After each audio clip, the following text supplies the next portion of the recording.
എല്ലാവർക്കും മറ്റൊരു യൂട്യൂബ് സെഷനിലേക്ക് സ്വാഗതം. നമ്മൾ ഇന്ന് നോക്കാൻ പോകുന്നത് നമ്മുടെ DME സ്റ്റാഫ് നഴ്സ് എക്സാമിന്റെ റിവിഷൻ ക്ലാസ് ആണ്. ഒരു നഴ്സ് എന്ന് പറയുമ്പോൾ നമ്മുടെ എല്ലാവരുടെയും ഒരു സ്വപ്നം എന്ന് പറയുന്നത് ഒരു ഗവൺമെന്റ് നഴ്സ് ആകുക, അല്ലെങ്കിൽ പുറത്ത് ഏതെങ്കിലും രാജ്യത്ത് നഴ്സ് ആകുക, അല്ലെ? ഈ രണ്ട് ലക്ഷ്യങ്ങളോട് കൂടിയാണ് എല്ലാ നഴ്സസും പഠിച്ചിറങ്ങുന്നത്. അപ്പോൾ നമ്മുടെ നാട്ടിലെ രണ്ട് ജോലി സാധ്യതകൾ, ഒന്ന് സെൻട്രൽ ഗവൺമെന്റ് എക്സാംസ് എഴുതി സെൻട്രൽ ഗവൺമെന്റ് ഹോസ്പിറ്റൽസിൽ ജോലി നേടുക, മറ്റൊന്ന് കേരള PSC നടത്തുന്ന DME DHS പോലെയുള്ള സ്റ്റേറ്റ് ഗവൺമെന്റ് ഹോസ്പിറ്റലുകളിൽ ഗവൺമെന്റ് നഴ്സായിട്ട് വർക്ക് ചെയ്യാനുള്ള എക്സാംസ് എഴുതി അതിൽ നല്ല മാർക്ക് കിട്ടുകയാണെങ്കിൽ നമുക്ക് നല്ല ശമ്പളത്തോടു കൂടി നമ്മുടെ നാട്ടിൽ തന്നെ ജോലി ചെയ്യാൻ പറ്റും, അല്ലേ? അപ്പോൾ നിങ്ങൾക്കറിയാം, ഓൾറെഡി നമ്മുടെ കേരള PSCയുടെ റുട്ടീൻ ആയിട്ടുള്ള എക്സാംസ് എല്ലാം നടന്നു വരികയാണ്. DHS DME എല്ലാം നടന്നു വരികയാണ്. ഇപ്പോൾ ലേറ്റസ്റ്റ് ആയിട്ട് DMEയുടെ എക്സാം വിളിച്ചിരുന്നു, നോട്ടിഫിക്കേഷൻ വിളിച്ചിരുന്നു. നിങ്ങൾ എല്ലാവരും അപ്ലൈ ചെയ്തിട്ടുണ്ടാകും. അപ്പോൾ അപ്ലൈ ചെയ്തിട്ട് അതിൻ്റെ കൺഫർമേഷൻ കൊടുത്തിട്ടുള്ളവർക്ക് എല്ലാവർക്കും ഇന്ന് അതിൻ്റെ ഹാൾ ടിക്കറ്റും വന്നിട്ടുണ്ട്. അതായത് നിങ്ങളുടെ അഡ്മിഷൻ ടിക്കറ്റ് നിങ്ങളുടെ സൈറ്റിൽ PSC തുളസി സൈറ്റിനകത്ത് നിങ്ങൾ ലോഗിൻ ചെയ്ത് നോക്കിക്കഴിഞ്ഞാൽ നിങ്ങൾക്ക് ഇന്ന് അഡ്മിഷൻ ടിക്കറ്റ് വന്നിട്ടുണ്ട്. അത് ഡൗൺലോഡ് ചെയ്യാം. അഡ്മിഷൻ ടിക്കറ്റ് പ്രകാരം നിങ്ങളുടെ എക്സാം കണ്ടക്ട് ചെയ്യാൻ പോകുന്നത് ജൂലൈ 18-നാണ്. അതായത് ഇനിയുള്ളത് 14 ദിവസം മാത്രം. ഇന്നുൾപ്പെടെ 14 ദിവസം മാത്രമാണ് ഇനി എക്സാമിനുള്ളത്. ഈ ഒരു 14 ദിവസം അല്ലെങ്കിൽ ഈ ഒരു 2 ആഴ്ച എന്ന് പറയുന്നത് നമ്മൾ അത്രത്തോളം നന്നായിട്ട് പ്രിപ്പയർ ചെയ്യേണ്ട സമയമാണ്. ഇനി നമുക്ക് വേസ്റ്റ് ആക്കാൻ ടൈമില്ല.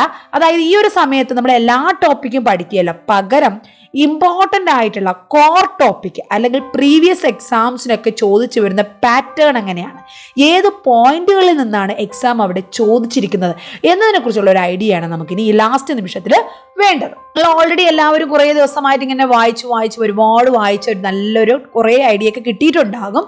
ഇന്ന് നമ്മുടെ യൂട്യൂബ് ചാനലിലൂടെ ഞാനും നിങ്ങൾക്ക് എന്തൊക്കെ ക്വസ്റ്റ്യൻസ് ആണ് കോമൺലി വരുന്നത്, ഏത് രീതിയിലാണ് അത് ആൻസർ ചെയ്യേണ്ടത്, അതിൻ്റെ ആൻസറിലോട്ട് എങ്ങനെയാണ് എത്തിപ്പെടേണ്ടത്, അതിൻ്റെ ഇമ്പോർട്ടൻറ്റ് പോയിന്റ്സ് എന്തൊക്കെയാണ്, ഈ വക കാര്യങ്ങൾ ഡിസ്കസ് ചെയ്യാൻ പോവുകയാണ്. അപ്പോൾ നമ്മുടെ ഈ ഓരോ ക്ലാസ്സുകളും നിങ്ങളുടെ എക്സാമിന് യൂസ്ഫുൾ ആകുമെന്ന് വിചാരിക്കുന്നു. ഇമ്പോർട്ടൻ്റ് ആയിട്ടുള്ള കാര്യങ്ങൾ തന്നെയാണ് ഇവിടെ പറയുന്നത്. എല്ലാവരും ശ്രദ്ധിച്ച് കേൾക്കുക, വീഡിയോ സ്കിപ്പ് ചെയ്യാതെ കാണുക.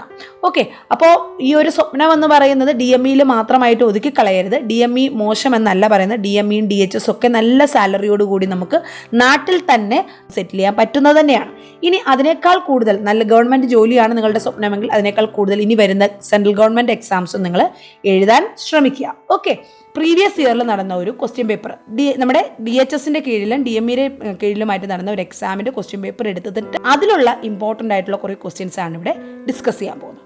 First question, dash is a polypeptide hormone produced by parafollicular C cells of thyroid gland. നിങ്ങൾ ശ്രദ്ധിച്ചിട്ടുണ്ടാവും, പഴയ ക്വസ്റ്റ്യൻ പേപ്പറൊക്കെ വായിച്ചിട്ടുള്ളപ്പോൾ നിങ്ങൾ ശ്രദ്ധിച്ചിട്ടുണ്ടാവും, നമ്മുടെ സ്റ്റേറ്റ് ഗവൺമെൻറ്റിൻ്റെ എക്സാം അല്ലെങ്കിൽ കേരള PSC നടത്തുന്ന ക്വസ്റ്റ്യൻ പേപ്പറുകളിൽ ലെങ്തി ക്വസ്റ്റ്യൻസും ലെങ്തി ആൻസേഴ്സും അധികം വരാറില്ല.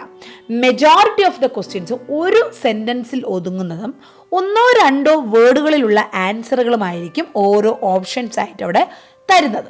അതായത് സിമ്പിളായിട്ട് നമുക്ക് പോയിന്റ് അറിയാമെങ്കിൽ സിമ്പിളായിട്ട് ഒറ്റത്തവണ വായനയിൽ തന്നെ നമുക്ക് എഴുതാൻ പറ്റുന്നതാണ്.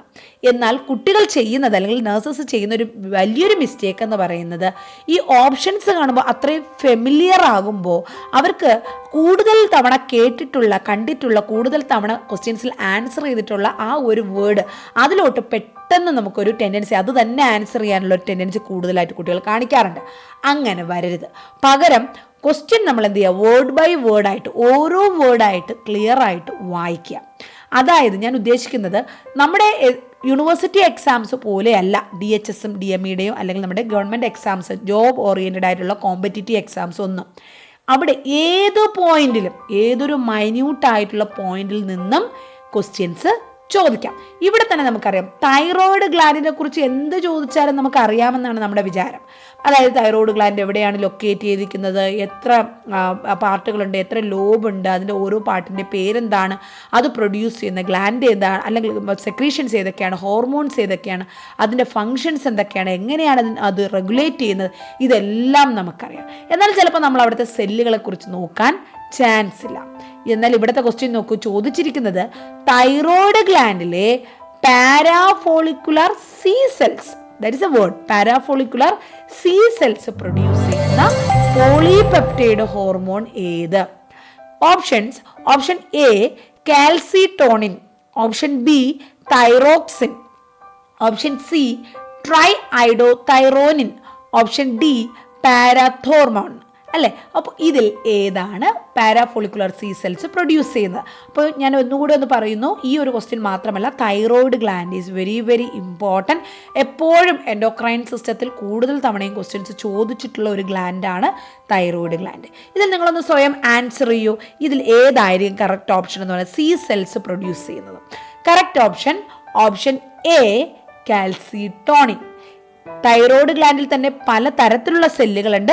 അതിൽ parafollicular cells C cells produce ചെയ്യുന്ന ഹോർമോൺ. തൈറോയ്ഡ് ഗ്ലാൻഡ് തന്നെ പലതരത്തിലുള്ള ഹോർമോൺസ് പ്രൊഡ്യൂസ് ചെയ്യുന്നുണ്ട്. അതിൽ പാരാഫോളിക്കുലർ സി സെൽസ് പ്രൊഡ്യൂസ് ചെയ്യുന്ന ഹോർമോൺ കാൽസിറ്റോണിൻ ആണ്. ഇനി നമുക്ക് ഇത്രയും പറഞ്ഞ സ്ഥിതിക്ക് നമുക്ക് തൈറോയ്ഡ് ഗ്ലാൻഡിൻ്റെ ഹോർമോൺസുകളെ കുറിച്ച് നോക്കാം. അതായത് ഇന്ന് സി സെൽസ് ചോദിച്ചെങ്കിൽ അടുത്ത് മറ്റേതെങ്കിലും ഫോളിക്കുലർ സെൽസിനെ കുറിച്ച് ചോദിക്കാം, ഫോളിക്കുലർ എപ്പിത്തീലിയത്തിനെ കുറിച്ച് ചോദിക്കാം.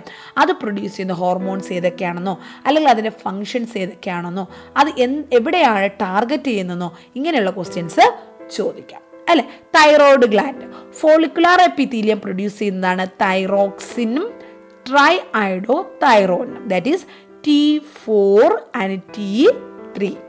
എന്നാൽ സി സെൽസ് പ്രൊഡ്യൂസ് ചെയ്യുന്നതാണ് കാൽസിറ്റോണിൻ. ഈ മൂന്ന് ഹോർമോൺസും ആര് പ്രൊഡ്യൂസ് ചെയ്യുന്നതാണ്? തൈറോയ്ഡ് ഗ്ലാൻഡ് പ്രൊഡ്യൂസ് ചെയ്യുന്നതാണ്. എന്നാൽ ഈ തൈറോക്സിനും ട്രൈ ഐഡോതൈറോണിനും ശരീരത്തിലെ മുഴുവൻ അല്ലെങ്കിൽ മോസ്റ്റ് ഓഫ് ദ സെൽസിലും എഫക്റ്റ് ഉള്ളതാണ്. എന്നാൽ ഈ കാൽസിറ്റോണിൻ ഏതാണ് ടാർഗറ്റ് ഓർഗൻ എന്ന് പറയുന്നത്? ബോണും കിഡ്നിയുമാണ്. കാരണം അവിടെ കാൽസ്യത്തിൻ്റെ ലെവല്, ബ്ലഡിൽ കാൽസ്യത്തിൻ്റെ ലെവല് മെയിൻറ്റെയിൻ ചെയ്യുന്ന, normal calcium level concentration maintain ചെയ്യുന്നതിന് സഹായിക്കുന്ന ഹോർമോണാണ് കാൽസിറ്റോണിൻ എന്ന് പറയുന്നത്. എന്താണ് അതിൻ്റെ എഫക്റ്റ് എന്ന് പറയുന്നത്? Calcitonin decreases calcium concentration in body fluids. ശരീരത്തിലെ ബോഡി ഫ്ലൂയിഡ്സിൽ കാൽസ്യത്തിൻ്റെ കോൺസെൻട്രേഷൻ കുറയ്ക്കാൻ എങ്ങനെയാണ് കുറയ്ക്കുക? കാൽസ്യത്തിനെ ബോണുകളിലോട്ട് അറ്റാച്ച് ചെയ്യിപ്പിക്കുകയും അല്ല എങ്കിൽ എക്സ്ക്രീറ്റ് ചെയ്യിപ്പിക്കുകയും ചെയ്യുന്നു. ഇതിലൂടെ കാൽസ്യത്തിൻ്റെ അളവ് നോർമലായിട്ട് മെയിൻറ്റെയിൻ ചെയ്യാൻ സഹായിക്കുന്ന ഒരു ഹോർമോണാണ് കാൽസിറ്റോണിൻ എന്ന് പറയുന്നത്. ഓക്കെ, അത്രയും നിങ്ങൾക്ക് ക്ലിയർ ആയല്ലോ? തൈറോയ്ഡ് ഗ്ലാൻഡ്, രണ്ട് തരം സെല്ലുകൾ, ഫോളിക്കുലർ സെൽസ് ഏതൊക്കെ ഹോർമോൺ പ്രൊഡ്യൂസ് ചെയ്യുന്നു, സി സെൽസ് ഏതൊക്കെ ഹോർമോൺ പ്രൊഡ്യൂസ് ചെയ്യുന്നു, എന്താണ് അതിൻ്റെ ഫങ്ഷൻ, ചോദിക്കാവുന്ന ഒരു ഇമ്പോർട്ടൻറ്റ് പോയിന്റ് ആണ്. ഇനി രണ്ടാമത്തെ ക്വസ്റ്റ്യൻ നോക്കാം. Another important sure short question അല്ലെങ്കിൽ sure short topic, that means dash is cranial nerve 5. Very very important, പലതവണ എക്സാമിന് ചോദിച്ചിട്ടുള്ള ക്വസ്റ്റ്യൻ ആണ് ക്രാനിയൽ നെർവ്സ്. ഇന്ന് ഇവിടെ ക്രാനിയൽ നെർവ്സ് 5 ചോദിച്ചെങ്കിൽ ക്രാനിയൽ നെർവ്സ് 5 തന്നെ ചോദിക്കണമെന്നില്ല, പകരം 1 to 12 വരെയുള്ള, അതായത് നമുക്ക് 12 പേറുകളാണ് ക്രാനിയൽ നെർവ്സ് ഉള്ളത്. അതിൽ ഏതെങ്കിലും ഒരു ക്രാനിയൽ നെർവ് എക്സാമിന് ഉറപ്പായിട്ടും ചോദിക്കും. ഇവിടെ പറഞ്ഞിരിക്കുന്നത് 5ാമത്തെ ക്രാനിയൽ നെർവിൻ്റെ പേര് എന്താണ്? ഓൾഫാക്ടറി നെർവാണോ, ഒപ്റ്റിക് നെർവാണോ, ഫേഷ്യൽ നെർവാണോ, ട്രൈജെമിനൽ നെർവാണോ? ഒന്ന് ചിന്തിച്ച് നോക്കൂ. 5ാമത്തെ നെർവ് ഏതാണ്? That is option D, trigeminal nerve. Okay, 5ാമത്തെ നെർവ് എന്ന് പറയുന്നത് ട്രൈജെമിനൽ നെർവാണെന്ന് പറഞ്ഞു. എന്നാൽ നമുക്ക് ബാക്കിയുള്ള നെർവുകളും കൂടെ ഒന്ന് നോക്കിയാൽ ഇവിടെ തന്നെ പഠിച്ചോളുക. 12 പെയർ, അതായത് 24 നെർവുകൾ അല്ലെങ്കിൽ 12 പെയർ ആണ് ക്രാനിയൽ നെർവ്സ് എന്ന് പറഞ്ഞാൽ ഉള്ളത്. ക്രാനിയൽ നെർവ്സ് എന്ന് പറഞ്ഞാൽ എന്താണ്? Nerves which originate from the ബ്രെയിനിൽ നിന്നും ഒറിജിനേറ്റ് ചെയ്യുന്നതാണ് ക്രാനിയൽ നെർവ്സ് എന്ന് പറയുന്നത്. ഇതിൽ first nerve olfactory, it is A sensory nerve and the function is identifying smell. ഈ ഒരു ചാർട്ട് വളരെ ഇമ്പോർട്ടൻ്റ് ആണ്. ഏതാണ് നമ്പർ, എന്താണ് അതിൻ്റെ പേര്, അത് സെൻസറി നെർവാണോ മോട്ടോർ നെർവാണോ അതോ മിക്സഡ് ഫങ്ഷൻ അല്ലെങ്കിൽ ബോത്ത് ഫങ്ഷൻസ് ഉണ്ടോ, അതുപോലെ ഓരോ നെർവിൻ്റെയും ഫങ്ഷൻ എന്താണ്, ഇത്രയും മിനിമം ക്രാനിയൽ നെർവ്സിനെ കുറിച്ച് നിങ്ങൾ മനസ്സിലാക്കിയിരിക്കണം. Second one optic, this is also sensory. അതിൻ്റെ ഫങ്ഷൻ എന്താണ്? വിഷൻ, നമ്മുടെ കാഴ്ചശക്തി തരുന്നതാണ് ഓപ്റ്റിക് നെർവ്. 3ാമത്തെ നെർവ് ഏതാണ്? Oculo motor. Oculo that means related to eye, motor means movement. Oculo motor means ചലനം, മോസ്റ്റ് ഐ മൂവ്മെന്റ്, കണ്ണിന്റെ ചലനം നിയന്ത്രിക്കുന്ന നെർവാണ് ഒക്കുലോമോട്ടോർ എന്നറിയപ്പെടുന്ന മൂന്നാമത്തെ ക്രേനിയൽ നെർവ്. അപ്പോൾ ഈ മോട്ടോർ നെർവ് ആയതുകൊണ്ട് തന്നെ അതിന് എന്ത് പറയാം, അത് ഏത് നെർവ് ടൈപ്പാണ്, മോട്ടോർ ടൈപ്പാണ്. Next fourth nerve trochlear. Fourth nerve എന്താണ്, trochlear. This is also motor nerve, moves eyes to look at nose. നമ്മുടെ കണ്ണിൻ്റെ തന്നെ അടുത്തൊരു മൂവ്മെന്റിന് സഹായിക്കുന്ന മറ്റൊരു നെർവാണ് ട്രോക്ലിയർ നെർവ്. അതുകൊണ്ട് തന്നെ ഇതിനെ എന്ത് പറയുന്നു, മോട്ടോർ നെർവ് എന്നാണ് പറയുന്നത്. നെക്സ്റ്റ് ഫിഫ്ത്ത് നെർവ് ഏതാണ്, trigeminal. This nerve is a mixed nerve. That means trigeminal has sensory function as well as motor function like mastication movement, face sensation, both will be there for trigeminal. നിങ്ങൾ കേട്ടിട്ടുണ്ടാവും trigeminal neuralgia. ഈ ഒരു fifth നെർവിനുണ്ടാകുന്ന problems കാരണമാണ് നമുക്ക് trigeminal neuralgia ഉണ്ടാകുന്നത്. Fifth nerve trigeminal. Sixth nerve abducens, that is also motor nerve, abducts the eye. കണ്ണിൻ്റെ മൂവ്മെൻറ്റ്സിനെ സഹായിക്കുന്ന മറ്റൊരു നെർവാണ് അബ്ഡസൻസ്. നെക്സ്റ്റ് സെവൻത് നെർവ്, ഒരുപാട് തവണ ചോദിച്ചിട്ടുള്ള ഏഴാമത്തെ നെർവ് ഏതാണ്, ഫേഷ്യൽ നെർവ്. നമ്മുടെ മുഖത്തിലോട്ട് വരുന്ന നെർവാണ് ഫേഷ്യൽ നെർവ്. ഇതിനും both functions like sensory, motor, രണ്ട് ഫങ്ഷനുമുണ്ട്. എക്സാമ്പിൾ ഫേഷ്യൽ എക്സ്പ്രഷൻ, ടേസ്റ്റ്, ഇതെല്ലാം സാധ്യമാകുന്നത് ഫേഷ്യൽ നെർവിലൂടെയാണ്. Next eighth nerve. Eighth nerve ഏതാണ്, vestibulo cochlear. That is a sensory nerve because it is helping for hearing capacity and balance. Next, ninth nerve ഏതാണ്, glossopharyngeal. It has both function, taste, gag reflex. 10th nerve vagus. Vagus having both function, gag reflex, parasympathetic innervation ഉള്ള ഒരു നെർവാണ് vagus. ഏറ്റവും പ്രാധാന്യമുള്ള, എല്ലാ നെർവുകളും പ്രാധാന്യമുണ്ട്, അതിൽ ഏറ്റവും important ആയിട്ടൊരു നെർവാണ് vagus. It is having sensory, motor and motor function. 11th nerve, that is accessory nerve. It is having motor function, shoulder shrunk. Next, 12th nerve, last nerve, that is hypoglossal. It is having movement function, that is motor nerve, swallowing, speech movements are possible because of this nerve. Okay, these are the 12 cranial nerves. എന്തൊക്കെയാണ്, olfactory, optic, oculomotor, trochlear, trigeminal, abducens, facial, vestibulocochlear, glossopharyngeal, vagus, accessory, hypoglossal. ഇത് കാണാതെ പഠിക്കുക, ഇതേ ഓർഡറിൽ തന്നെ പഠിക്കണം.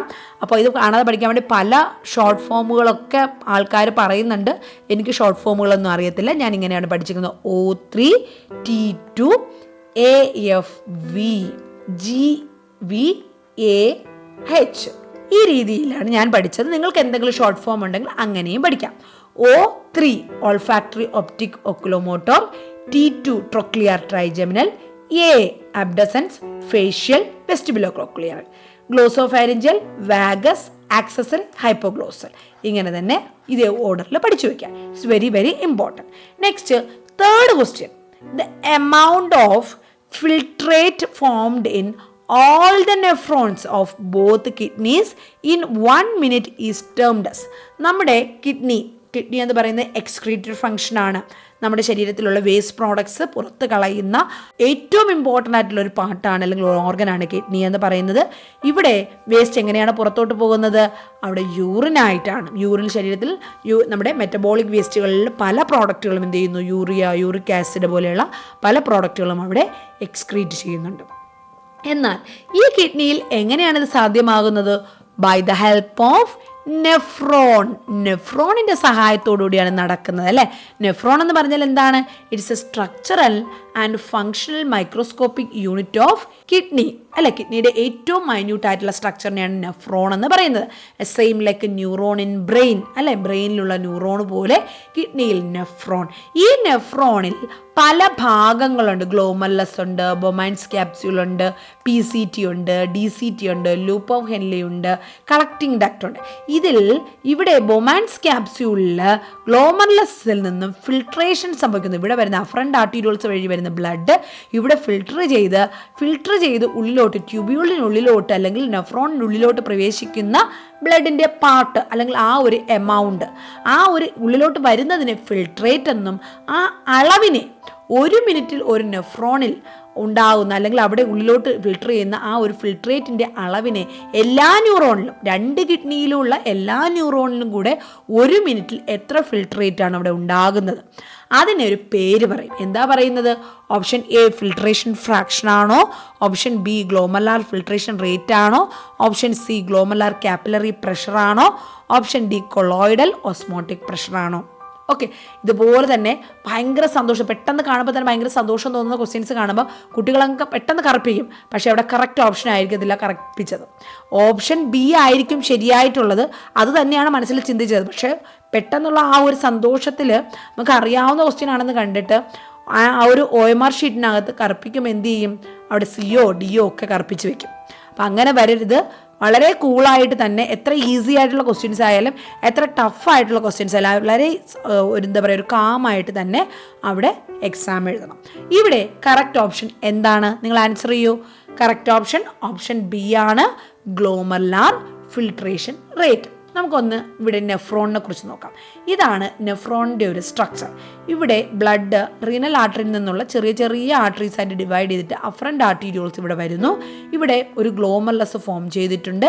ഇവിടെ ഒരു ബൊമാൻസ് ക്യാപ്സ്യൂൾ ഉണ്ട് അല്ലെങ്കിൽ ഗ്ലോമർലാർ ക്യാപ്സ്യൂൾ ഉണ്ട്. ഇവിടെ ഫിൽട്രേഷൻ സംഭവിക്കുന്നു. ഫിൽട്രേഷൻ സംഭവിച്ച് ബാലൻസ് ഉള്ളത് ഇവിടെ തുടർന്ന് എഫറൻറ്റ് ആർട്ടീരിയോൾസ് വഴി ഇങ്ങോട്ട് പോകുമ്പോൾ ഇവിടെ ഫിൽട്ടർ ചെയ്ത് കുറച്ച് ഭാഗം എന്ന ട്യൂബ്യൂളിനുള്ളിലോട്ട് കയറുന്നു. ഈ ട്യൂബ്യൂളിനുള്ളിലോട്ട് കയറുന്നതിനെയാണ് ഫിൽട്രേറ്റ് എന്ന് പറയുന്നത്. ഇങ്ങനെ ഒരു നെഫ്രോൺ അല്ല കിഡ്നിയിലുള്ളത്, 2 കിഡ്നിയിലുമായി കോടിക്കണക്കിന് നെഫ്രോണുകളുണ്ട്. ഈ നെഫ്രോണുകളിലെല്ലാം 1 മിനിറ്റിനുള്ളിൽ എത്ര ഫിൽട്രേറ്റ് ഉണ്ടാകും? അതിനെയാണ് ഗ്ലോമർലാർ ഫിൽട്രേഷൻ റേറ്റ് എന്ന് പറയുന്നത്, അല്ലേ? നമുക്ക് അടുത്ത് അത് ഡിസ്കസ് ചെയ്യാം. ഇവിടെ നോക്കുക, ഇവിടെ ഗ്ലോമർലസ് കഴിഞ്ഞാൽ ബൊമാൻസ് ക്യാപ്സ്യൂൾ കഴിഞ്ഞാൽ അടുത്ത ഈ ഒരു കൺവല്യൂഷൻ എന്ത് പറയുന്നു? PCT, പ്രോക്സിമൽ കൺവല്യൂട്ടഡ് ട്യൂബ്യൂൾ എന്നും, ഇവിടെ നിന്ന് താഴോട്ട് വരുന്ന ഈ ഒരു ലെങ്തി നാരോഡ് ട്യൂബ് ഇതിനെ എന്ത് പറയുന്നു? നെഫ്രോൺ ലൂപ്പ് അല്ലെങ്കിൽ ലൂപ്പ് ഓഫ് ഹെൻലെ എന്ന് പറയുന്നു. ഇവിടെ നിന്ന് ഈ ഒരു ലൂപ്പ് ഓഫ് ഹെൻലെ കഴിഞ്ഞാൽ വീണ്ടും ഒരു കൺവല്യൂഷൻസ് കാണുന്നു. ഇതിനെ എന്ത് പറയുന്നു? DCT എന്ന് പറയുന്നു. അതിനെയാണ് ഡിസ്റ്റൽ കൺവല്യൂട്ടഡ് ട്യൂബ്യൂൾ എന്ന് പറയുന്നത്. After distal convoluted tubule it will connect to collecting duct. all nephron will connect to collecting duct. എല്ലാ നെഫ്രോണുകളും ഈ ഒരു കളക്റ്റിംഗ് ഡക്റ്റിലേക്ക് വന്ന് കണക്ട് ചെയ്ത് ലാസ്റ്റ് ഇത് യൂറിനായിട്ട് ഒരുമിച്ച് എന്ത് ചെയ്യുന്നു? നമ്മുടെ റീനൽ പെൽവിസിൽ എത്തിച്ചേർന്ന് അവിടെ നിന്ന് യൂററ്റർ വഴി യൂറിനറി ബ്ലാഡറിനുള്ളിലോട്ട് പോകുന്നു. ഇതാണ് നെഫ്രോണിൻ്റെ സ്ട്രക്ചർ. ഇനി നിങ്ങൾക്ക് നെഫ്രോണിന് ഇതിനകത്തുള്ള ഓരോ പാർട്ടിൻ്റെയും പേരെന്താണ്, അതിൻ്റെ ഫങ്ഷൻസ്, ജനറൽ ഫങ്ഷൻസ് എന്തൊക്കെയാണ്, സ്പെസിഫിക് ഫങ്ഷൻസ് എന്തൊക്കെയാണ്, അതിനുള്ളിൽ എന്തൊക്കെ മെക്കാനിസംസ് നടക്കുന്നു എന്നറിയണമെങ്കിൽ ഇവിടെ നോക്കാം.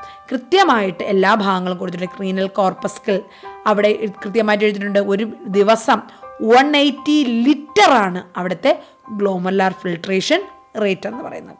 ഒരു ദിവസം കിഡ്നി 180 ലിറ്ററാണ് അവിടെ ഫിൽട്രേറ്റ് ജനറേറ്റ് ചെയ്യുന്നത്. അടുത്ത ഭാഗം proximal convoluted tubule.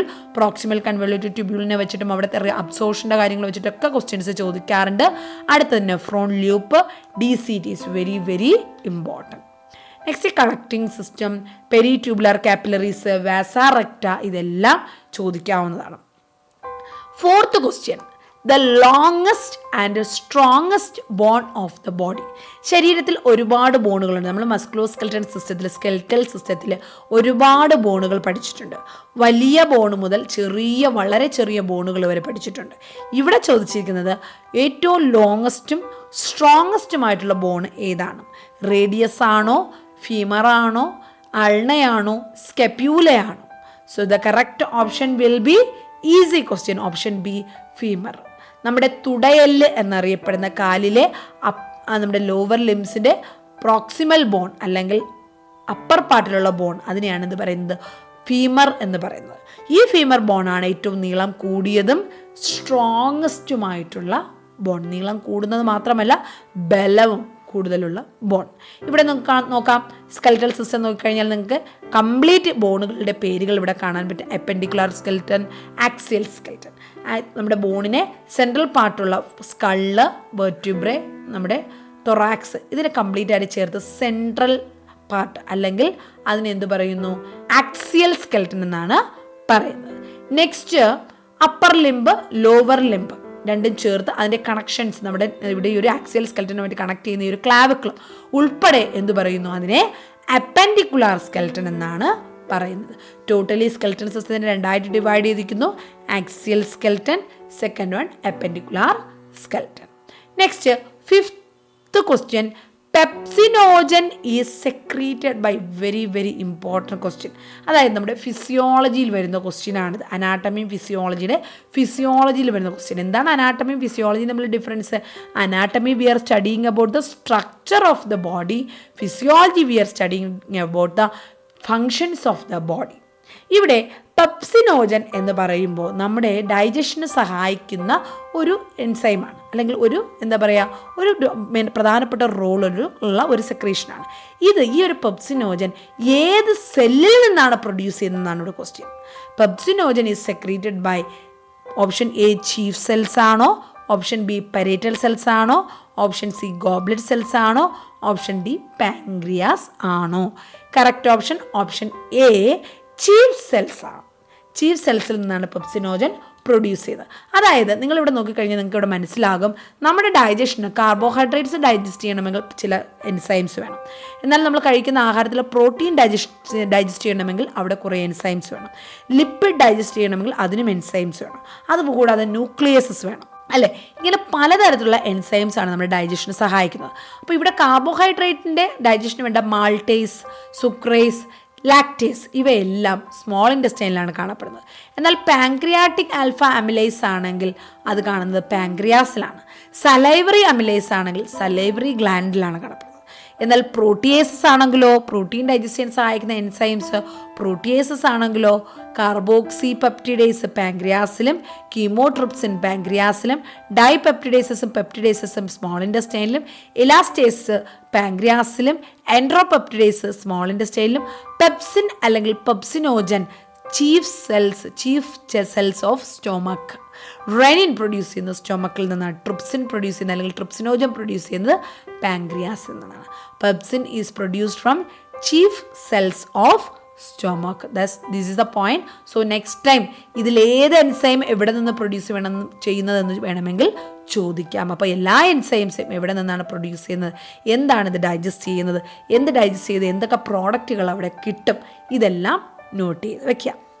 Next question, sixth question, bacillus of tuberculosis was discovered by. നമ്മൾ ഇത്രയും നേരം കണ്ടത് അനാട്ടമിയുടെ ഫിസിയോളജിയുടെ ക്വസ്റ്റ്യൻ ആയിരുന്നു. ഇവിടെ നമ്മുടെ അടുത്ത നെക്സ്റ്റ് നഴ്സിംഗ് സബ്ജക്റ്റ് മൈക്രോബയോളജിയിൽ നിന്നാണ് ക്വസ്റ്റ്യൻ വന്നിരിക്കുന്നത്. ബാസിലസ് ഓഫ് ട്യൂബർക്ലോസിസ് അല്ലെങ്കിൽ മൈക്കോബാക്ടീരിയൻ ട്യൂബർക്ലൈ, ഇത് ആരാണ് അല്ലെങ്കിൽ ഏത് മൈക്രോബയോളജിസ്റ്റാണ് ഇത് കണ്ടുപിടിച്ചത്, ഡിസ്കവർ ചെയ്തത്? നെയ്സർ ആണോ, ഹാൻസൺ ആണോ, റോബർട്ട് കോച്ച് ആണോ, ജോസഫ് ലിസ്റ്റർ ആണോ? നെസർ ഗൊണോറിയ, ഹാൻസൺസ് ഡിസീസ് അല്ലെങ്കിൽ leprosy, Robert Koch postulates, Joseph Lister hygienic surgery, ഇതിന് അല്ലെങ്കിൽ ഏസെപ്റ്റിക് ടെക്നിക്സിനെ കുറിച്ച് പറഞ്ഞത് ജോസഫ് ലിസ്റ്റർ ആണ്. സോ കറക്റ്റ് ഓപ്ഷൻ എന്താണ്? Option C Robert Koch. അപ്പോൾ നമ്മൾ ഇതെവിടെ നിന്നാണ് പഠിക്കുക? നമ്മുടെ ഫസ്റ്റ് ചാപ്റ്റർ മൈക്രോബയോളജി എല്ലാവരും നെഗ്ലക്റ്റ് ചെയ്യുന്ന ഹിസ്റ്ററി ഓഫ് മൈക്രോബയോളജി നിന്നാണ് ഇവിടെ ക്വസ്റ്റ്യൻ ചോദിച്ചിരിക്കുന്നത്. എന്തൊക്കെ ആരൊക്കെ കണ്ടുപിടിച്ചു? ഇവിടെ 1910 മുതൽ ഉള്ള കുറച്ച് കാര്യങ്ങൾ ഇവിടെ കൊടുത്തിട്ടുണ്ട്. അത് 1910 മുതൽ പിന്നിലോട്ട് 1957 വരെ ലൂയിസ് പാസ്റ്റർ ഫെർമെൻറ്റേഷൻ കണ്ടുപിടിച്ചു. Louis Pasteur spontaneous generation disprove ചെയ്തു. ലൂയിസ് പാസ്റ്റർ പാസ്ചറൈസേഷൻ കണ്ടുപിടിച്ചു. ജോസഫ് ലിസ്റ്റർ എസെപ്റ്റിക് സർജറി കണ്ടുപിടിച്ചു. Robert Koch germ theory of disease കണ്ടുപിടിച്ചു. നെയ്സർ ഗൊണേറിയ കണ്ടുപിടിച്ചു. ലൂയിസ് പാസ്റ്റർ ഇമ്മ്യൂണൈസേഷൻ ടെക്നിക്സ് കണ്ടുപിടിച്ചു. റോബർട്ട് കോച്ച് പ്യുവർ കൾച്ചേഴ്സ് കണ്ടുപിടിച്ചു. Robert Koch mycobacterium tuberculae കണ്ടുപിടിച്ചു 1882. അടുത്ത Robert Koch തന്നെ vibrio cholera, Walter Hesse agar media, Elie phagocytosis, Christian Gram staining procedure, Escherichia coli, Petri dish കണ്ടുപിടിച്ചു. Von Bering diphtheria ആൻറ്റിടോക്സിൻ കണ്ടുപിടിച്ചു. Paul എഹ്ലിച്ച് theory of immunity കണ്ടുപിടിച്ചു. അതുപോലെ തന്നെ ഷിജല്ല dysentery കണ്ടുപിടിച്ചു.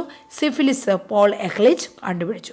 ഈ കണ്ടുപിടുത്തങ്ങളെല്ലാം, ഈ ഡിസ്കവറീസ് എല്ലാം ഗോൾഡൻ ഏജ് ഓഫ് മൈക്രോബയോളജി എന്നാണ് അറിയപ്പെടുന്നത്. ഇതെല്ലാം ഓർത്തിരിക്കുക. ആര്, ഏത് വർഷം, എന്ത് കണ്ടുപിടിച്ചു, ഇതും ചോദിക്കാവുന്നൊരു ക്വസ്റ്റ്യൻ ആണ്.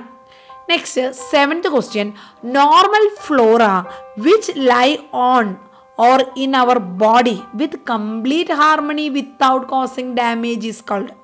മറ്റൊരു ഫ്ലോറ നമ്മുടെ ശരീരത്തിൽ ജീവിക്കുന്നു, വിത്തൗട്ട് കോസിങ് എനി ഡാമേജ്, നമ്മുടെ ശരീരത്തിൽ നിന്ന് എനർജി എടുക്കുന്നില്ല, നമ്മളെ ഡിസ്റ്റർബ് ചെയ്യുന്നില്ല, നമുക്കൊരു ഡാമേജും ഉണ്ടാക്കാതെ, ഒരു പെത്തോജനിസിസ് ഉണ്ടാക്കാതെ നമ്മുടെ ശരീരത്തിൽ ജീവിക്കുന്ന ഫ്ലോറ, നോർമൽ ഫ്ലോറ. അതിനെ എന്താണ് പറയുന്നത്?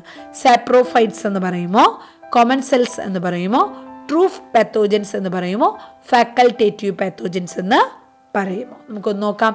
Correct option common cells. Common cells എന്ന് പറഞ്ഞാൽ എന്താണ്?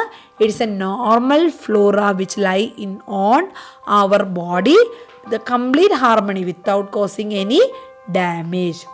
നെക്സ്റ്റ് ഇവിടെ നോക്കുക, അതിൻ്റെ എക്സ്പ്ലനേഷൻ ഇവിടെ കൊടുത്തിട്ടുണ്ട്. സാപ്രോഫൈറ്റ്സ് എന്ന് പറഞ്ഞാൽ ഫ്രീ ലിവിങ് മൈക്രോബ്സ് ആണ്. ചിലപ്പോൾ സബ്സിസ്റ്റിംഗ് ഓൺ ഡെഡ് ആയിട്ടുള്ള മാറ്ററിലോ ഡീക്കേയിങ് മാറ്ററിലായിരിക്കും സാപ്രോഫൈറ്റ്സ് കാണുന്നത്. പാരസൈറ്റ്സ് ആണ്, 2 ടൈപ്പ് ഉണ്ട്, കോമൺ സെൽസും പെത്തോജൻസും. കോമൺ സെൽസ് എന്ന് പറഞ്ഞാൽ നമ്മുടെ ശരീരത്തിൽ ജീവിച്ചാലും നമുക്കൊരു ഡിസീസോടെ ഉണ്ടാക്കുന്നില്ല. പെത്തോജൻസ് മീൻസ് നമ്മുടെ ശരീരത്തിൽ ജീവിക്കുന്നു, നമ്മുടെ എനർജി എടുക്കുന്നു, ഒപ്പം നമുക്ക് ഡിസീസസ് കൊണ്ടുവരികയും ചെയ്യുന്നു. ഇത് pathogens. Okay, next question 8th question, spherical or oval shaped bacteria or called as. അതായത് ബാക്ടീരിയയുടെ മോർഫോളജി അല്ലെങ്കിൽ പലതരത്തിലുള്ള ബാക്ടീരിയയുടെ ഷേപ്പുകളെ കുറിച്ച് നമ്മൾ പഠിച്ചിട്ടുണ്ട്. സ്പെറിക്കൽ ഉണ്ട്, ഓവൽ ഉണ്ട്, സ്പ്രിങ് ആയിട്ടുണ്ട്, കോമ ഷേപ്ഡ് ഉണ്ട് അല്ലേ? അങ്ങനെ പല ഷേപ്പിന് ഓരോരോ ക്ലാസിഫിക്കേഷൻ ഉണ്ട്. ഇവിടെ ചോദിച്ചിരിക്കുന്നത് അതും മൈക്രോബയോളജിയുടെ തന്നെ ഒരു ക്വസ്റ്റ്യൻ ആണ്. 3ാമത്തെ ക്വസ്റ്റ്യൻ ആണ്, spherical or oval shaped bacteria are classified as. എന്തൊക്കെയാണ് options? Option A bacillus, option B spirilla, option C vibrios, option D cocci. So the correct option will be option D cocci. എങ്ങനെയെന്ന് നോക്കാം. ഇവിടെ ഈ ഒരു ചാർട്ടിനകത്ത് നോക്കിയേ, spherical cocci, rod shaped bacilli, spiral shaped cholera, മറ്റ് pylori, treponema, pallidum, ഇതെല്ലാം spiral shaped ആണ്. സ്പെറിക്കൽ കോക്കൈ എന്ന് പറഞ്ഞാൽ അവിടെ സ്ട്രെപ്റ്റോകോക്കസും സ്റ്റെഫിലോകോക്കസും എല്ലാം തന്നെ മൈക്രോകോക്കസും ഒക്കെ എന്ത് ചെയ്യുന്നു? ഈ സ്പെറിക്കൽ ഷേപ്പിനകത്ത് വരും. ഇനി റോഡ് ഷേപ്ഡ് ആണെങ്കിലോ bacillus anthracis, salmonella enterica, clostridium botulinum, ഇങ്ങനെ പല മൈക്രോ ഓർഗാനിസംസ് ബാസില്ലയായിട്ട് ക്ലാസിഫിക്കേഷൻ വരുന്നു. ഇതുപോലെ ചുരുള് പോലെയുള്ള സ്പൈറലായിട്ടുള്ള മൈക്രോ ഓർഗാനിസംസ് ഉണ്ട്. എക്സാമ്പിൾ വിബ്രിയോ കോളറൈ, പിന്നെ ഹെലിക്കോബാക്ടർ പൈലോറി കാർണസ്റ്റോമ കൾസേഴ്സ്, പിന്നെ സിഫിലിസ്, ഇതുപോലുള്ള രോഗങ്ങൾ വന്നുപെടുന്നു. ഓക്കെ, അപ്പോൾ ഇത്രയുമാണ് ഈ ഒരു പോയിന്റ് പഠിക്കാനുള്ളത്. അപ്പോൾ നിങ്ങൾക്ക് ഈ ഒരു പോയിന്റ് ഇത്രത്തോളം ഇങ്ങനെ സിമ്പിളായിട്ടുള്ള ക്വസ്റ്റ്യൻ ആണെന്ന് തോന്നുന്നുണ്ടെങ്കിലും പല കുട്ടികളും ഇത് ഓരോ പോയിന്റും ഓരോ കറുപ്പിക്കുന്ന ബബിൾ ചെയ്യുമ്പോഴും നമ്മൾ വളരെ സൂക്ഷിച്ച് ചെയ്യണം. എല്ലാ ഓപ്ഷനും അത് ശരിയായ ഓപ്ഷൻ തിരഞ്ഞെടുക്കുമ്പോൾ മറ്റ് 3 ഓപ്ഷൻസ് തെറ്റാണ് എന്ന് പൂർണ്ണമായിട്ട് നിങ്ങൾ ഉറപ്പ് വരുത്തിയിരിക്കണം. Next 9th question, infectious diseases transmitted from animals to human being is called. അതായത് മൈക്രോ ഓർഗാനിസംസ് ഉണ്ടാക്കുന്ന ഡിസീസസിനെയാണ് ഇൻഫെക്ഷ്യസ് ഡിസീസ് എന്ന് പറയുന്നത്. അതും ഈ ഡിസീസിൻ്റെ പ്രത്യേകത എന്താണ്? അനിമൽസിൽ നിന്നും മനുഷ്യനിലോട്ട് എത്തിപ്പെടുന്നു. It is easy question. Opportunistic infection ആണോ, വെർട്ടിക്കൽ ട്രാൻസ്മിഷൻ ആണോ, സോണോസിസ് ആണോ, നോസോകോമിക്കൽ ഇൻഫെക്ഷൻ ആണോ? മൃഗങ്ങളിൽ നിന്ന് മനുഷ്യനുണ്ടാകുന്ന ഡിസീസിന് ഈസി ആയിട്ട് നമുക്ക് എപ്പോഴും എല്ലാവർക്കും അറിയാവുന്നതാണ് സോണോസിസ് എന്ന് പറയുന്നത്. എന്നാൽ മോഡ് ഓഫ് ട്രാൻസ്മിഷൻ പല തരത്തിൽ പല ഡിസീസ് ഉണ്ടാകാറുണ്ട്. ജസ്റ്റ് ഏതൊക്കെയാണെന്ന് ഇവിടെ കൊടുത്തിട്ടുണ്ട്. വെക്ടർ ബോൺ ഡിസീസിന് example malaria, dengue. Diseases caused by faecal matters, cholera, enteric fever, poliomyelitis, viral hepatitis. Helminthic ഡിസീസിന് വരെ എക്സാമ്പിളാണ് ascariasis, hook worm infestation. Airborne ഡിസീസിന് എക്സാമ്പിളാണ് ആന്ത്രാക്സ്, ബ്രൂസലോസിസ്. സൂണോട്ടിക് ഡിസീസിന് എക്സാമ്പിളാണ് റാബിസ്. കോണ്ടാക്ട് ഡിസീസിന് എക്സാമ്പിളാണ് ഫംഗൽ ഇൻഫെക്ഷൻസ്, ഫ്ലൂ.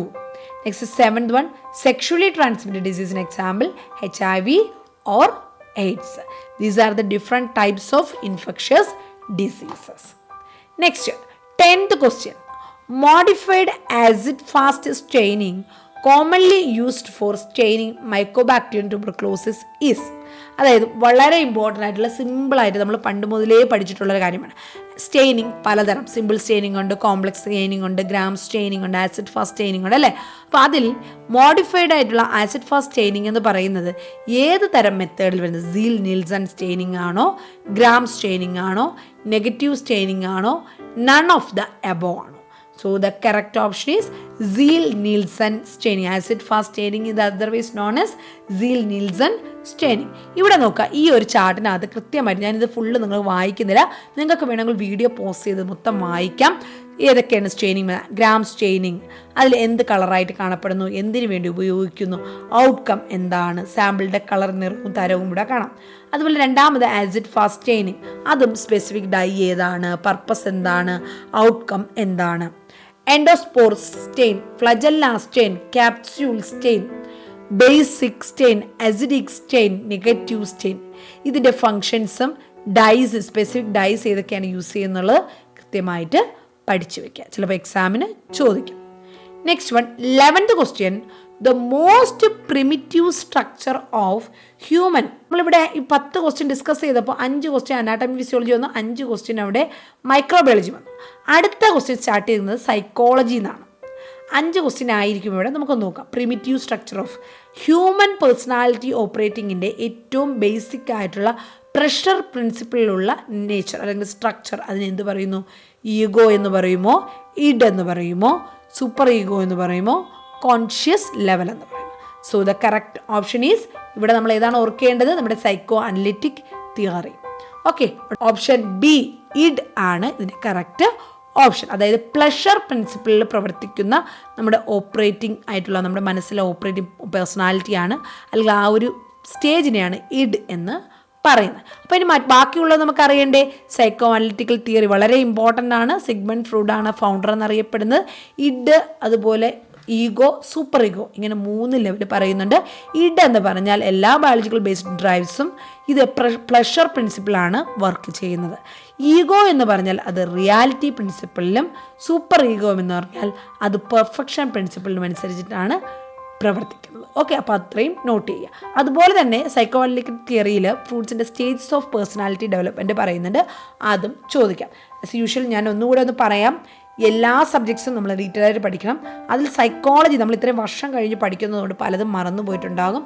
പറ്റിയാൽ സമയമുള്ളപ്പോൾ നിങ്ങൾ സൈക്കോളജിയുടെ ശ്രീവാണി മാമിൻ്റെ ടെക്സ്റ്റ് ബുക്ക് തന്നെ ഒന്ന് നന്നായിട്ട് വായിച്ച് നോക്കുക. അവിടെ ഡീറ്റെയിൽ ആയിട്ട് പറഞ്ഞ കണ്ടന്റുകളെല്ലാം കൊടുത്തിട്ടുണ്ട്. അപ്പോൾ Freud's stages of personality development ഏതൊക്കെയാണ്? ഓറൽ 0 to 2 years, അടുത്ത് 2 to 3 years, anal stage 3 to 7 years, phallic stage, next 7 to 11 years, latency stage, 11 to adult, genital stage. Okay, these are the stages of personality development. Next, 12th question, important repeatedly asked question, IQ, intelligence quotient. ഒരു വ്യക്തിയുടെ ബുദ്ധി അളക്കുന്നൊരു ഫോർമുലയാണ് intelligent quotient എന്ന് പറയുന്നത്. Example options A നോക്കുക, mental age bar chronological age into 100, B retrieval, option C chronological age mental age into 100, option D none of the above. So IQ calculate ചെയ്യാൻ ഒരേ ഒരു ഫോർമുലയേ ഉള്ളൂ, ഒന്ന് നമ്മുടെ മെൻ്റൽ ഏജും മറ്റൊന്ന് ക്രോണോളജിക്കൽ ഏജും ഉപയോഗിച്ചിട്ടുള്ള ഈ option A, mental age by chronological age into 100. Okay, അപ്പോൾ അതിനൊരു എക്സാമ്പിൾ ഇവിടെ കാണിക്കാം. IQ കാണുന്നൊരു ഫോർമുലയാണ് MA means mental age, chronological age. IQ കാണുക MA ബൈ CA ഇൻറ്റു 100. അപ്പോൾ നമ്മുടെ മെൻ്റൽ ഏജ് 12ഉം ക്രോണോളജിക്കൽ ഏജ് 10ഉം ഉള്ള ഒരു കുട്ടി, അതിൻ്റെ IQ എത്രയാണെന്നാണ് ചെക്ക് ചെയ്യുന്നത്? 120 ആണ് അവിടുത്തെ IQ. അങ്ങനെ ഈ ഒരു ഇൻ്റലിജൻറ്റ് കോഷ്യൻ്റെ ഫോർമുല വെച്ച് നമുക്ക് പല ആൾക്കാരുടെയും IQ അളർന്ന് അതിനൊരു ഗ്രേഡ് കൊടുക്കാൻ പറ്റും. 0 to 20 profound mental retardation, 20 to 35 severe mental റിട്ടാർഡേഷനും, 35 to 50 മോഡറേറ്റ് മെൻ്റൽ റിട്ടാർഡേഷനും, 50 to 70 മെൻ്റൽ റിട്ടാർഡേഷനും, 70 to 80 ബോർഡർ ലൈനും, 80 to 90 ഡൾ ആവറേജും, 90 to 110 ആവറേജും, 110 to 120 എബോവ് ആവറേജും, 120 to 30 സുപ്പീരിയറും, 130 to 40 വെരി സുപ്പീരിയറും അതിന് മുകളിൽ ജീനിയസുമാണെന്നാണ്. അതായത് 140 ആൻഡ് എബോ ആണെങ്കിൽ ജീനിയസ് എന്നും അറിയുന്നു. Next 13th question, the ego defense mechanism in which unconsciously discharging pent-up feeling to a less threatening object is very important topic, important question. ഒരുപാട് തവണ എക്സാമിന് ചോദിച്ചിട്ടുള്ള ഒരു ക്വസ്റ്റ്യൻ ആണ് ഡിഫെൻസ് മെക്കാനിസം. സൈക്കോളജിയിലും സൈക്കാട്രിയിലും നമ്മൾ പഠിക്കുന്ന ഡിഫെൻസ് മെക്കാനിസം. അതിൽ 4 ഓപ്ഷൻസ് ആണ് ഇവിടെ കൊടുത്തിരിക്കുന്നത്. ഇവിടെ പറഞ്ഞിരിക്കുന്നത് എവിടെയെങ്കിലും ഉള്ള ഒരു പ്രശ്നം, വിഷമം, അത് നമ്മുടെ വീട്ടിൽ വന്നതിന് ശേഷം അല്ലെങ്കിൽ നമ്മളതിനെ ബാധിക്കാത്ത മറ്റൊരു സ്ഥലത്ത് വന്ന് അവിടെയുള്ള ആ ദേഷ്യത്തിനോടുള്ള എല്ലാ കാര്യങ്ങളും നമ്മൾ ഒരു ലെസ് ത്രെഡനിങ് ഓബ്ജക്റ്റിലോ ഒരു വ്യക്തിയിന്മേൽ പ്രകടിപ്പിക്കുന്നു. അതിനെ എന്തു പറയുന്നു? Repression, denial, displacement, conversion. So the correct option is displacement. അപ്പോൾ നമുക്കൊരു ഈഗോ ഡിഫെൻസ് മെക്കാനിസം എല്ലാം നന്നായിട്ട് അറിഞ്ഞാൽ മാത്രമേ ഈ ഒരു ഓപ്ഷൻ കറക്റ്റായി എഴുതാൻ പറ്റുള്ളൂ. ഇവിടെ ഞാൻ എല്ലാ ഡിഫെൻസ് മെക്കാനിസം തരുന്നുണ്ട്, എന്നാൽ പോലും ഞാൻ ഇന്നത്തെ ഈ ഒരു വേർഡ്സ് ഇവിടെ പറയാം. റിപ്രഷൻ. എന്താണ് repression? Unconsciously involuntary forgetting of painful ideas. നമുക്ക് ഓർക്കാൻ ഇഷ്ടമില്ലാത്ത കാര്യങ്ങൾ, വേദനയുള്ള കാര്യങ്ങളും ഇവൻറ്റ്സും കോൺഫ്ലിക്ട്സും ഒക്കെ നമ്മൾ തന്നെ അറിയാതെ മറന്നു, നമ്മൾ വേണമെന്ന് വിചാരിച്ചിട്ടില്ല, അല്ലാതെ തന്നെ മറന്നു പോകുന്നു. അതിനെന്ത് പറയുന്നു? റിപ്രഷൻ എന്നാണ് പറയുന്നത്. ഓക്കെ. നെക്സ്റ്റ് ഡിനയൽ എന്ന് പറഞ്ഞാൽ unconscious refusal to admit an unacceptable idea or behaviour. നമുക്ക് സ്വീകരിക്കാൻ പറ്റാത്തൊരു കാര്യം നമ്മുടെ അൺകോൺഷ്യസ്ലി തന്നെ നമ്മൾ അതിനെ റിഫ്യൂസ് ചെയ്യുന്നു, വേണ്ട എന്ന് പറയുന്നു. അതിനെ ഡിനയൽ എന്ന് പറയുന്നു. Next displacement. ഇവിടെ നോക്കൂ, ഇവിടുത്തെ കൊടുത്തിരിക്കുന്ന അതേ സെൻറ്റൻസാണ് ക്വസ്റ്റ്യനിലും വന്നത്. Unconsciously discharging pent up feeling to a less threatening object. That means നമ്മുടെ PSC കാര്യം ശ്രീവാണി ടെക്സ്റ്റ് ബുക്ക് തന്നെയാണ് റെഫർ ചെയ്യുന്നത്. ഡിസ്പ്ലേസ്മെൻറ്റ് എന്ന് പറഞ്ഞാൽ unconsciously discharging pent up feelings to a less threatening object. Next അടുത്ത ഒരു വേർഡ് കൂടി പഠിക്കണം. That is conversion. അത് ഒരു വേർഡ് അല്ല, ഇതെല്ലാം പഠിക്കണം. എല്ലാ defence mechanisms, reaction formation, rationalization, sublimation, compensation, projection, ഇൻ്റലക്ച്വലൈസേഷൻ, undoing, regression, dissociation, conversion, suppression, substitution, isolation, ഇങ്ങനെ പല ഡിഫെൻസ് മെക്കാനിസംസ് ഉണ്ട്. അവയെല്ലാം പഠിക്കാം. ഓക്കെ. അതിൻ്റെ എക്സാമ്പിൾസും അതിൽ ഡീൽ ചെയ്യുന്ന രീതിയൊക്കെ നമുക്കിവിടെ കൊടുത്തിട്ടുണ്ട്, അതുകൂടെ ഉൾപ്പെടെ ഒന്ന് പഠിക്കാം. Next 14th question, miss interpretation of actual perception. Actually ഉള്ള ഒരു കാര്യത്തിനെ നമ്മൾ വേറൊന്നാണെന്ന് തെറ്റിദ്ധരിക്കുക. അതിനെ എന്ത് പറയും? ഹലൂസിനേഷൻ എന്ന് പറയുമോ, ഇല്യൂഷൻ എന്ന് പറയുമോ, ലിമിറ്റഡ് അറ്റൻഷൻ എന്ന് പറയുമോ, അതോ പെർസെപ്ച്വൽ ഓർഗനൈസേഷൻ എന്ന് പറയുമോ? So correct option illusion. എന്താണ് ഇല്യൂഷനും ഹാലൂസിനേഷനും ഡെല്യൂഷനും? ഇവിടെ നോക്കുക, അവ 3 തമ്മിലുള്ള വ്യത്യാസം നമുക്കിവിടെ മനസ്സിലാകും. ഡെല്യൂഷൻ എന്ന് പറഞ്ഞാൽ ഉറച്ച വിശ്വാസം, തെറ്റായിട്ടുള്ള ഉറച്ച വിശ്വാസം. Fixed false belief cannot be corrected by logic. ലോജിക്കിലൂടെ നമുക്ക് അവരെ കറക്റ്റ് ചെയ്യാനേ പറ്റത്തില്ല. അതാണ് ഡെല്യൂഷൻ. ഹാലൂസിനേഷൻ മീൻസ് അവിടെ ഒരു സ്റ്റിമുലസ് ഇല്ല, പക്ഷേ എന്തുണ്ട്, നമുക്ക് അതോടെ പലതും ഉണ്ടെന്ന് തോന്നുന്നു. എക്സാമ്പിൾ സൗണ്ട് തോന്നുന്നു, അല്ലെങ്കിൽ ആരോ തൊട്ടു എന്ന് തോന്നുന്നു, അതുപോലെ ജസ്റ്റേറ്ററി തോന്നുന്നു, അല്ലെ, അങ്ങനെ ഇല്ലാത്ത സെൻസേഷൻസ് ഉണ്ടെന്ന് തോന്നുന്നു. ഓഡിറ്ററി, വിഷ്വൽ, അല്ലേ, അങ്ങനെ കണ്ടുവെന്നും കേട്ടുവെന്നും മണത്തുവെന്നും ഒക്കെ തോന്നാം. ഒരു ഫോൾസ് സെൻസറി പെർസെപ്ഷൻ എക്സ്പീരിയൻസ് ചെയ്യുന്നു. ഇതിനെയാണ് ഹാലൂസിനേഷൻ എന്ന് പറയുന്നത്. നെക്സ്റ്റ് ഇല്യൂഷൻ എന്ന് പറഞ്ഞാൽ ഒന്ന് കണ്ട് മറ്റൊന്നാണെന്ന് വിചാരിക്കാം. എക്സാമ്പിൾ, ഒരു കയറ് കിടക്കുന്നത് കണ്ട് അത് പാമ്പാണെന്ന് വിചാരിക്കുക, ഒരു കമ്പ് കിടക്കുന്നത് കണ്ട് ഒരു പാമ്പാണെന്ന് വിചാരിക്കുക. ഇതിനെ ഇല്യൂഷൻ, അവിടെ ഒരു സ്റ്റിമുലസ് ഉണ്ട്, അതിനെ മറ്റൊന്നായി ധരിക്കപ്പെടുന്നു, അതിനെ ഇല്യൂഷൻ എന്ന് പറയുന്നു. Next 15th question, an automatic learned behaviour pattern. അതായത് സാധാരണമായിട്ട് നമ്മൾ പഠിച്ചെടുക്കുന്ന ഒരു സ്വഭാവം. എനേബിൾസ്, അതെന്ത് ചെയ്യുന്നു, നമ്മളെ തയ്യാറാക്കുന്നു. Enables to handle specific situations, environmental situations easily termed as. നമ്മുടെ നാട്ടിലെ എൻവറോൺമെൻറ്റൽ സിറ്റുവേഷൻസിൽ നമ്മളെ അത് ഹാൻഡിൽ ചെയ്യാൻ തനിയെ പഠിപ്പിക്കുന്നു. ഓട്ടോമാറ്റിക്കലി നമ്മളത് പഠിക്കുന്നു. അതിനെ എന്ത് പറയുന്നു? അതിനെയാണ് പെർസെപ്ഷൻ എന്ന് പറയുമോ, അറ്റൻഷൻ എന്ന് പറയുമോ, മെമ്മറി എന്ന് പറയുമോ, ഹാബിറ്റ്സ് എന്ന് പറയുന്നു? Easy question. ഓട്ടോമാറ്റിക്കായിട്ട് നമ്മൾ നമ്മുടെ സ്വഭാവത്തിൽ പഠിച്ചെടുക്കുന്ന ചില കാര്യങ്ങൾ, അതിനെ ഹാബിറ്റ്സ് എന്നാണ് പറയുന്നത്. So correct option is habit. അപ്പോൾ ഇന്നിവിടെ നമ്മൾ 15 ടോപ്പിക്കുകളാണ് നമ്മൾ ഡിസ്കസ് ചെയ്തത്. 5 അനാട്ടമി ഫിസിയോളജി ക്വസ്റ്റ്യൻ പഠിച്ചു, 5 മൈക്രോബയോളജി ക്വസ്റ്റ്യൻ പഠിച്ചു, 5 സൈക്കോളജിയുടെ ക്വസ്റ്റ്യൻസും പഠിച്ചു. അപ്പോൾ നിങ്ങൾക്ക് മനസ്സിലായോ ഏതൊക്കെ അതായത് നമ്മൾ ചില കുട്ടികളുടെ വിശ്വാസമാണ് മെഡിക്കൽ സർജിക്കൽ നഴ്സിംഗും ഒബ്സ്റ്റട്രിക്സിൽ നിന്നും പീഡിയാട്രിക്സും മാത്രമേ ക്വസ്റ്റ്യൻ വരത്തുള്ളൂ. അങ്ങനെയല്ല, വളരെ ബേസിക് ആയിട്ടുള്ള കാര്യത്തിൽ നിന്ന് വേണമെങ്കിലും ക്വസ്റ്റ്യൻസ് വരാം. എപ്പോഴും PSC ക്വസ്റ്റ്യൻ ഷോർട്ട് ആയിരിക്കും, പക്ഷേ ഇനി അപ്ഡേറ്റ് ആകാനുള്ള ചാൻസ് ഉണ്ട്. ആപ്ലിക്കേഷൻ ലെവൽ ക്വസ്റ്റ്യൻസും വരാം. അതുകൊണ്ട് തന്നെ നിങ്ങൾക്ക് യൂസ്ഫുൾ ആകുന്ന ഒരുപാട് വീഡിയോസ് നമ്മുടെ യൂട്യൂബ് ചാനലിൽ അപ്ലോഡ് ചെയ്തിട്ടുണ്ട്. അതൊക്കെ കാണാൻ ശ്രമിക്കാവുന്നതാണ്. മാക്സിമം നിങ്ങൾ നന്നായിട്ട് പഠിക്കുക. ഓക്കെ, അപ്പോൾ നിങ്ങൾ അടുത്ത ക്ലാസ്സിൽ ഇതിൻ്റെ അടുത്ത ക്ലാസ്സുകൾ തുടർന്ന് ഉണ്ടാകും. ഉടനെ തന്നെ അപ്ലോഡ് ചെയ്യുന്നതായിരിക്കും. അതും കാണുക. അതിൻ്റെ നോട്ടിഫിക്കേഷൻ കറക്റ്റായിട്ട് കിട്ടാൻ വേണ്ടിയിട്ട് ചാനൽ സബ്സ്ക്രൈബ് ചെയ്ത് ബെല്ലൈക്കൺ കൂടി പ്രസ് ചെയ്യുക. ഒപ്പം തന്നെ ഈ വീഡിയോ നിങ്ങൾക്ക് യൂസ്ഫുൾ ആയെങ്കിൽ, നിങ്ങളൊരു നഴ്സായാലും നഴ്സിംഗ് സ്റ്റുഡൻ്റ് ആയാലും ഈ വീഡിയോസ് എല്ലാം നിങ്ങൾക്ക് യൂസ്ഫുൾ ആയിരിക്കും. യൂസ്ഫുൾ ആയെങ്കിൽ വീഡിയോ ലൈക്ക് ചെയ്യുക. അതുപോലെ തന്നെ നിങ്ങളുടെ കമൻസും സജഷൻസും എഴുതാൻ മറന്നു പോവുകയും ചെയ്യരുത്. എല്ലാത്തിനും പുറമെ എല്ലാവരും നന്നായിട്ട് പഠിക്കുക, നിങ്ങളുടെ ലക്ഷ്യത്തിൽ എത്തിച്ചേരുക. Thank you for watching. Bye bye.